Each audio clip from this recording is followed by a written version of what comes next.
Hi friends, welcome back to my channel. ഞാൻ ഇന്നൊരു ഏലാഞ്ചി റെസിപ്പിയാണ് നിങ്ങൾക്ക് കാണിച്ചു തരാൻ പോകുന്നത്. ഏലാഞ്ചി, മുട്ടക്കുഴലപ്പം, ലവ് ലെറ്റർ, മയ്യത്തപ്പം എന്നിങ്ങനെ പല പേരിലാണ് ഇതറിയപ്പെടുന്നത്. ഇതിൻ്റെ ഫില്ലിങ്സ് റെഡിയാക്കാൻ വേണ്ടി ഞാനിവിടെ ചീനച്ചട്ടിയിലേക്ക് 1/2 ടേബിൾ സ്പൂൺ നെയ്യൊഴിച്ചതിന് ശേഷം ഉണക്കമുന്തിരിങ്ങയാണ് ആദ്യം ഒന്ന് ഇട്ട് ഇളക്കിയെടുക്കുക. ഉണക്കമുന്തിരിങ്ങ ഒരു ബ്രൗൺ കളർ ആകുന്നത് വരെ ഇളക്കിയെടുത്തതിന് ശേഷം ഇതിലേക്ക് അണ്ടിപ്പരിപ്പ് ചേർത്ത് കൊടുക്കുക. അണ്ടിപ്പരിപ്പും ഒരു ബ്രൗൺ കളർ ആകുന്നത് വരെ ഇളക്കിയെടുക്കുക. ഉണക്കമുന്തിരിങ്ങയും അണ്ടിപ്പരിപ്പും ഓപ്ഷണലാണ്. രണ്ടും ചേർത്ത് ഒന്ന് നന്നായി ഇളക്കിയെടുത്തതിന് ശേഷം ഇത് മാറ്റി വെക്കുക. ആ നെയ്യിലേക്ക് തന്നെ കുറച്ച് തേങ്ങ ചേർത്ത് കൊടുക്കുക.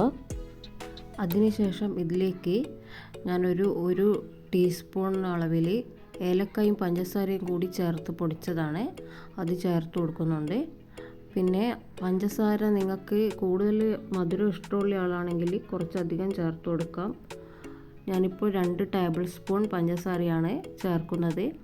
പഞ്ചസാരയും കൂടി ചേർത്ത് പഞ്ചസാര ഒന്ന് മെൽട്ടാകുന്നത് വരെ നന്നായി ഒന്ന് ഇളക്കിയെടുക്കുക.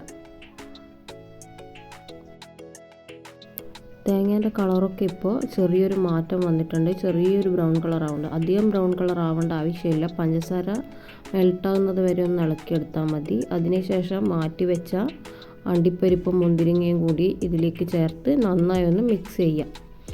അതിനുശേഷം അടുപ്പ് ഓഫ് ചെയ്ത് വെക്കുക.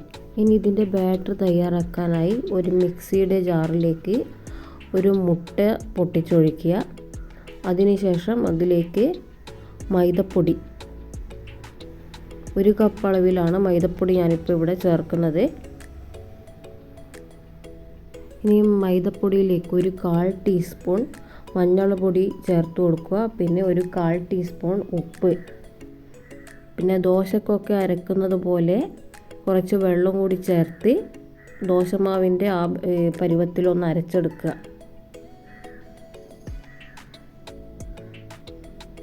ഇനി ഒരു പാൻ വെച്ച് ചൂടായതിന് ശേഷം അതിലേക്ക് ഈ മാവ് ഒഴിച്ച് ദോശക്ക് പരത്തുന്നത് പോലെ തന്നെ വളരെ കനം കുറച്ച് ഒന്ന് പരത്തിയെടുക്കുക.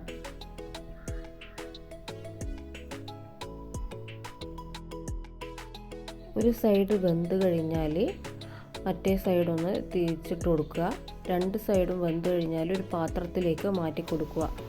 അതിനുശേഷം അതിൻ്റെ ഫില്ലിങ്സ് ഇതുപോലെ ഒരു സൈഡിലോട്ടാക്കി വെച്ച് കൊടുക്കുക. എന്നിട്ട് ഇതുപോലെ ഒന്ന് റോൾ ചെയ്തെടുക്കുക. എല്ലാം ഞാൻ ഇതേപോലെ റോൾ ചെയ്തെടുത്തിട്ടുണ്ട്. ഈ റെസിപ്പി നിങ്ങൾക്ക് ഇഷ്ടപ്പെട്ടെങ്കിൽ ചാനൽ ഒന്ന് സബ്സ്ക്രൈബ് ചെയ്യുക. Thank you for watching.